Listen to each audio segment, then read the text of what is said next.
ধর্ম অবমাননা চূড়ান্ত মাত্রায় করেছিলেন। এই বিষয়টাকে আমি তার নিন্দা জানাই। প্রচলিত আইন অনুযায়ী তাকে গ্রেপ্তার করা হয়, সর্বোচ্চ শাস্তি নিশ্চিত করা হয়। শুধু মুসলমান হিসেবে না, হিন্দু, বৌদ্ধ, খ্রিস্টান, অন্য যে ধর্মে বিশ্বাসী তাদের ধর্মের জন্য আঘাত না আসে। আমরা এমন একটা সহাবস্থান, এমন একটা সম্প্রীতির বাংলাদেশ চাই। দ্বিতীয়ত হচ্ছে, যেই ঘটনা ঘটেছে, এখন তো বাংলাদেশে আইন আছে, পুলিশ আছে, বিচার ব্যবস্থা আছে। সেক্ষেত্রে আমি তো পুলিশের দায়িত্ব নই, আমি তো বিচারক নই, আমি কেন আমার হাতে বিচার কেন তুলে নিয়ে আসবো? সেক্ষেত্রে এইটাকে কেন্দ্র করে আবার যারা কিছু মানুষকে মারার চেষ্টা করছে, নদীতে ফেলে দিয়েছে, সেটাকেও আমি নিন্দা জানাই। আমি চাই যারা এই ভয়ঙ্কর একটা ঘটনার সাথে জড়িত, নবীজি বা আল্লাহকে নিয়ে ভয়াবহ কটূক্তি করেছে, তাদেরকে আমাদের রাষ্ট্রীয় আইন অনুযায়ী সর্বোচ্চ আইনের শাস্তি দেওয়া হোক। ভিপি সাদেক কায়েম জাতীয় সংসদ নির্বাচন করতে যাচ্ছে শোনা যাচ্ছে, এইটাকে আপনি কিভাবে দেখেন? প্রথম কথা হচ্ছে, সাদিক কায়েম আমাদের এই বন্ধু সহযোদ্ধা, ঢাকা বিশ্ববিদ্যালয়ের নবনির্বাচিত ভিপি নির্বাচিত হয়েছে। সেক্ষেত্রে আসলে ঢাকা বিশ্ববিদ্যালয়ে যে উদ্দেশ্যে তিনি ভিপি নির্বাচিত হয়েছেন বা কমিটমেন্ট দিয়েছেন, সেই কমিটমেন্টের ভিত্তিতে এখনই জাতীয় সংসদ নির্বাচন করতে পারে কি না, বা উনি যেই ভোটগুলো পেয়েছেন সেই ভোটের বরখেলাপ হয় কি না, সেটা আসলে তার চিন্তা করা উচিত। আমি মনে করি অপার সম্ভাবনা রয়েছে অবশ্যই। সেক্ষেত্রে যেহেতু তিনি সরাসরি ছাত্রদের ভোটের মাধ্যমে নির্বাচিত হয়েছে, সেক্ষেত্রে ঢাকা বিশ্ববিদ্যালয় কেন্দ্রীয় ছাত্র সংসদ বা ডাকসু বা মিনি পার্লামেন্ট বলা হয় ডাকসুকে, সেই পার্লামেন্টের সে ভিপি নির্বাচিত হয়েছে। সেক্ষেত্রে আমার মনে হয় সে এই বছরটা শেষ করে যদি আগামীতে জাতীয় সংসদ নির্বাচনে যেত, তাহলে তার জন্য ভালো হতো। শিক্ষার্থীদের প্রতি যে তার ওয়াদা ছিল, যে কমিটমেন্ট ছিল, সেটা বরখেলাপ হতো না। যদি এরকম না হয়, সেক্ষেত্রে শিক্ষার্থীরা তার প্রতি ক্ষুব্ধ হবে।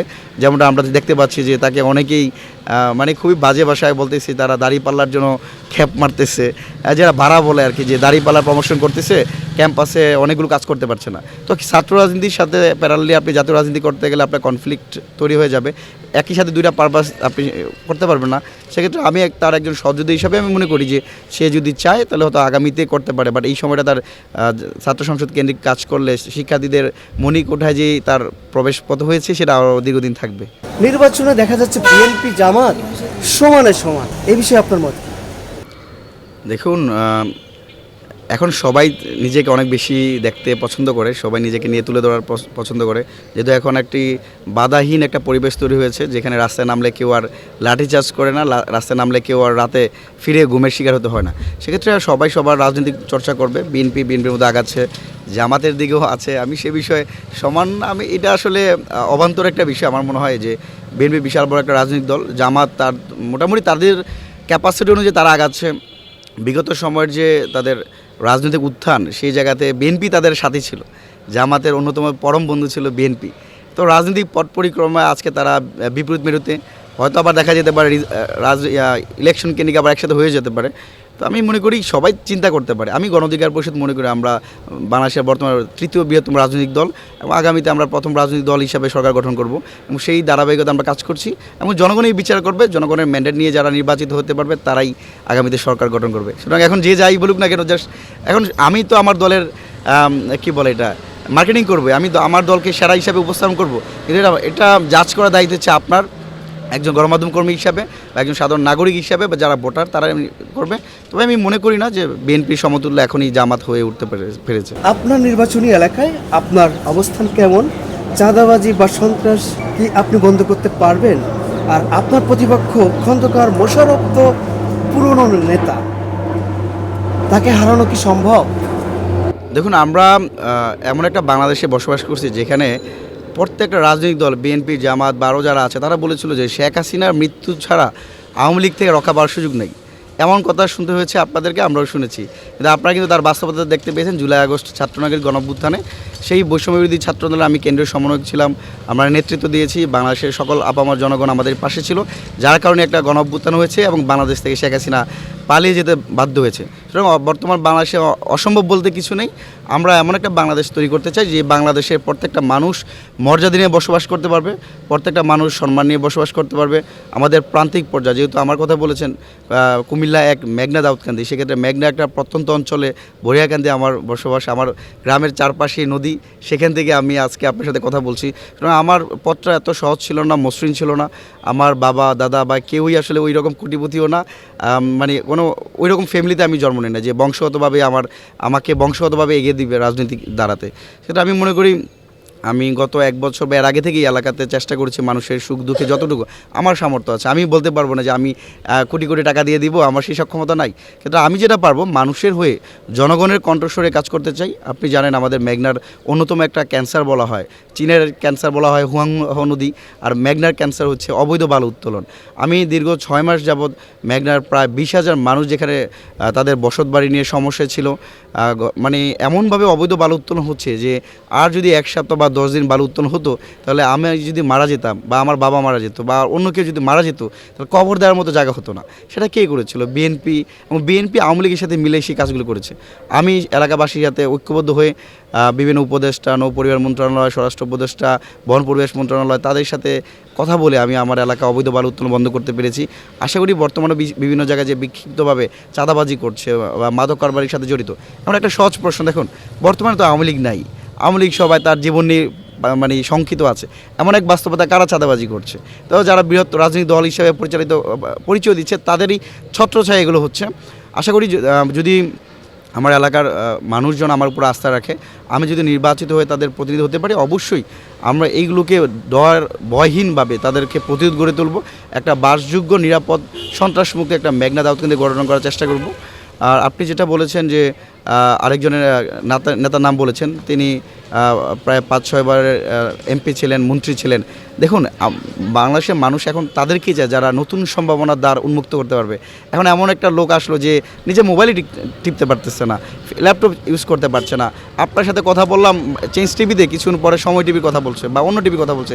এই যে স্মরণ শক্তি না থাকা, একটা সময় যারা বাংলাদেশের জন্য অবদান রেখেছে তাদেরকে শ্রদ্ধার সাথে স্মরণ করি, কিন্তু বর্তমান বাস্তবতা যাদের বয়স 85-90 বা আরও কম বেশি, তারা কি বর্তমান সময়ের সাথে প্রাসঙ্গিক কিনা, আমরা তাদেরকে অত্যন্ত একজন অভিজ্ঞতা সম্পূর্ণ মানুষ হিসাবে তাদেরকে সম্মান করি। কিন্তু সম্মানের সাথে আপনি একটা পার্লামেন্টে পলিসি মেকিংয়ের জায়গায় যাবেন যেখানে আপনাকে আরেকজন মানুষ ঠেলে ঠেলে উপরে উঠাবে, মানে যেখানে আমরা এআই টেকনোলজির যুগ চলছে, সেখানে আপনি নর্মালি ফেসবুকই চালাতে পারছেন না। আপনি আপনার এলাকার মানুষের সাথে কীভাবে কমিউনিকেশন করবেন বা যে প্রবলেমগুলো হবে সেগুলো সলভ আউট কীভাবে করবেন? আপনি বিগত সময় করেছেন, সেটাকে আমরা সম্মান জানাই, সাধুবাদ জানাই এবং আজীবন তার আমরা কৃতজ্ঞতা জানাবো। কিন্তু বর্তমান সময়ের সাথে আমরা মনে করি দেশের মানুষ সিদ্ধান্ত নেবে যে কারা যোগ্য, কারা বর্তমানের সাথে প্রাসঙ্গিক।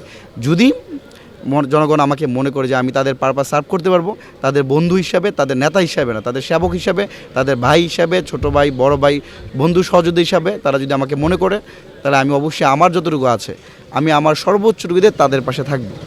আমি এবং পাশাপাশি যারা নির্বাচনে অংশগ্রহণ করবে তাদের প্রতি শুভেচ্ছা জানাই। ইদানিং ছাত্র দল এবং ছাত্র শিবিরকে আমরা মুখোমুখি দেখি, তাহলে কি সংঘাতের আশঙ্কা করেন কি না? আসলে আমরা সংঘাতটা প্রতিনিয়ত দেখতে পাচ্ছি, সেটা অনলাইন মাধ্যমে ফেসবুক, ইউটিউবে বা সামাজিক যোগাযোগ মাধ্যম খুললেই আমরা আপনি যেই সংঘাতের কথা বলেছেন সেই সংঘাত আমরা অলরেডি দেখতে পাচ্ছি। সেগুলোতে এমন কেমন আইডিগুলো আছে তাদের বাবা মা নাই, অনেকেই বলে বট আইডি বা বিভিন্নভাবে অ্যাটাক করা হয়। তো আমরা খুবই উৎকণ্ঠার মধ্যে আছি যে এই যে অনলাইনে যে যুদ্ধটা চলছে সেই যুদ্ধটা যেন ক্যাম্পাসগুলোতে না ছড়িয়ে যায়। তো আমি মনে করি এখানে বড় একটা বিষয় হয়েছে যে 71-এর মহান মুক্তিযুদ্ধ। আমরা 71-এর মহান মুক্তিযুদ্ধকে সবসময় স্মরণ করি, আমাদের অস্তিত্বের জায়গা হচ্ছে মহান মুক্তিযুদ্ধ। এবং 24 আমাদের 71-এর যে মহান মুক্তিযুদ্ধ, সাম্য, মানবিক মর্যাদা এবং সামাজিক শুভেচ্ছা করার লক্ষ্যে যে মুক্তিযুদ্ধ সংগঠিত হয়েছে, আমরা গত 53 বছর সেই মুক্তিযুদ্ধ যে আকাঙ্ক্ষার বাংলাদেশ আমরা পাই নাই, সেই জন্যই কিন্তু 2024 সংগঠিত হয়েছে। 24 আমাদের অনুপ্রেরণা যোগায় আগামীতে বাংলাদেশকে নতুনভাবে তৈরি করার একটা সুযোগ তৈরি করে দিয়েছে। কিন্তু 71-কে যদি আপনি বৃদ্ধাঙ্গুলি দেখান, 71 আমাদেরকে এই একটা নতুন সার্বভৌমত্ব দিয়েছে, নতুন বাংলাদেশি মানুষ হিসাবে আমাকে স্বীকৃতি দিয়েছে। এই বাংলাদেশের মানুষ হিসাবে কথা বলার জন্য প্রায় 30 লাখ মানুষ শহীদ হয়েছে, 2 লাখ মা বোনের সম্ভ্রম হানি হয়েছে। এত ত্যাগের বিনিময়ে যেই বাংলাদেশ অর্জিত হয়েছি, সেই বাংলাদেশকে যদি আমরা সম্মান না দেখাই, যেই বাংলাদেশে বসে যদি আমি পাকিস্তান প্রীতি দেখাই, তখন তো এই দেশের মানে বিবেকবান ছাত্র জনতা প্রশ্ন তুলবে। একই সাথে যারা ভারতপ্রীতি দেখাবে তাদেরকেও বৃদ্ধাঙ্গুলো দেখাবে। আমরা চাই বাংলাদেশপন্থী রাজনীতি হোক, বাংলাদেশের জাতীয়তাবাদী রাজনীতি হোক, বাংলাদেশের জাতীয় স্বার্থ রক্ষার যে রাজনীতি, সেই রাজনীতি অক্ষুণ্ণ রাখলে আমি মনে করি ছাত্রদল শিবিরের মধ্যে যে অনলাইন যুদ্ধ চলছে বা বিভিন্ন রকম আমরা বিষয় দেখতে পাচ্ছি, এগুলো চলবে না। বাউলদের পক্ষে আমরা দেখলাম যে বাম দল পক্ষে দাঁড়িয়েছে, প্রতিবাদ করেছে, আপনারা কার পক্ষে? দেখুন, প্রথমত যে ঘটনার সাথে এই বিষয়গুলো উত্তপ্ত জড়িত, আমি একজন মুসলমান হিসাবে আমার নবীজি বা আমার সৃষ্টিকর্তা তাদের শানে যদি কোনো বিষয়ে কষ্ট দেওয়া হয়, তাদেরকে যদি অসম্মানিত করা হয়, একজন মুসলমান হিসেবে তার প্রতিবাদ আমি জানাই। একসাথে দেখুন, উনি ধর্ম অবমাননা চূড়ান্ত মাত্রায় করেছিলেন, এই বিষয়টাকে আমি তার নিন্দা জানাই। প্রচলিত আইন অনুযায়ী তাকে গ্রেপ্তার করা হয়, সর্বোচ্চ শাস্তি নিশ্চিত করা হয়। শুধু মুসলমান হিসেবে না, হিন্দু, বৌদ্ধ, খ্রিস্টান, অন্য যে ধর্মে বিশ্বাসী, তাদের ধর্মের জন্য আঘাত না আসে। আমরা এমন একটা সহাবস্থান, এমন একটা সম্প্রীতির বাংলাদেশ চাই। দ্বিতীয়ত হচ্ছে, যেই ঘটনা ঘটেছে, এখন তো বাংলাদেশে আইন আছে, পুলিশ আছে, বিচার ব্যবস্থা আছে। সেক্ষেত্রে আমি তো পুলিশের দায়িত্ব নই, আমি তো বিচারক নই, আমি কেন আমার হাতে বিচার কেন তুলে নিয়ে আসবো? সেক্ষেত্রে এইটাকে কেন্দ্র করে আবার যারা কিছু মানুষকে মারার চেষ্টা করছে, নদীতে ফেলে দিয়েছে, সেটাকেও আমি নিন্দা জানাই। আমি চাই যারা এই ভয়ঙ্কর একটা ঘটনার সাথে জড়িত, নবীজি বা আল্লাহকে নিয়ে ভয়াবহ কটূক্তি করেছে, তাদেরকে আমাদের রাষ্ট্রীয় আইন অনুযায়ী সর্বোচ্চ আইনের শাস্তি দেওয়া হোক। পাশাপাশি যারা এরকম একটা ভয়ের সংস্কৃতি করতে চায়, আমাদের সাংস্কৃতিক অঙ্গনকে একটা অন্য জায়গায় একটা ভয়ের সংস্কৃতি তৈরি করতে চায়, যারা জড়িত তাদের বিরুদ্ধে একটা ব্যবস্থা নেওয়া উচিত আমি মনে করি।